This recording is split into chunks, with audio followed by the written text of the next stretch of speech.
തിരുവനന്തപുരം പേരൂർക്കട വ്യാജ മാലമോഷണ കേസിൽ പ്രതികളുടെ മുൻകൂർ ജാമ്യാപേക്ഷ പരിഗണിക്കുന്നത് നാളത്തേക്ക് മാറ്റി. പ്രതികളായ ഓമന ഡാനിയൽ, മകൾ നിഷ, SI പ്രസാദ്, ASI പ്രസന്നൻ എന്നിവരുടെ ഹർജിയാണ് CST ഫാസ്റ്റ് ട്രാക്ക് കോടതി നാളത്തേക്ക് മാറ്റിയത്. റിനു ശ്രീധർ വിവരങ്ങൾ റിനു, അവരെന്തായാലും ആ വിഷയത്തിൽ ഒരു അറസ്റ്റ് ഭയക്കുന്നുണ്ടല്ലേ?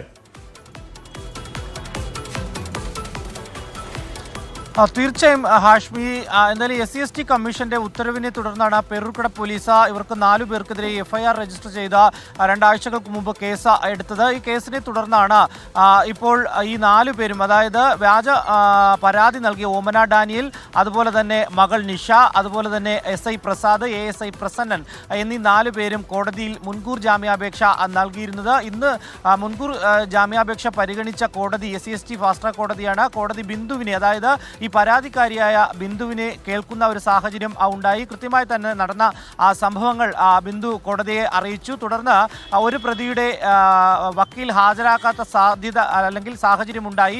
അതിനെ തുടർന്നാണ് കോടതി നാളത്തേക്ക് ഈ കേസ് മാറ്റിയത്.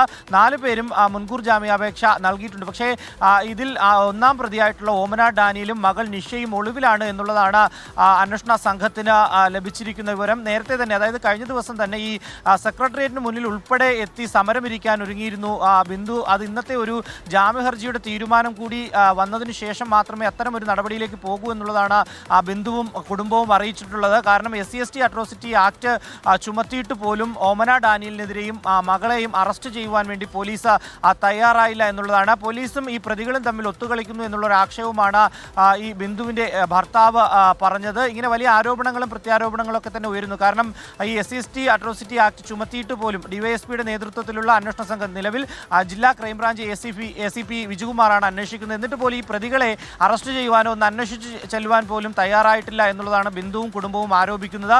എന്തായാലും ജാമ്യ ഹർജി നാളെ പരിഗണിക്കും. അതിൻ്റെ വിധി കൂടി വന്നതിന് ശേഷം സെക്രട്ടേറിയറ്റിന് മുന്നിൽ വന്ന് സമരം ചെയ്യുന്ന നടപടികളിലേക്ക് അടക്കം പോകുമെന്നാണ് കഴിഞ്ഞ ദിവസം ബിന്ദു അറിയിച്ചിട്ടുള്ളത്. ആഷ്മി, റിനു ശ്രീധറാണ് ആ വാർത്തയുടെ വിവരങ്ങൾ നൽകിയത്.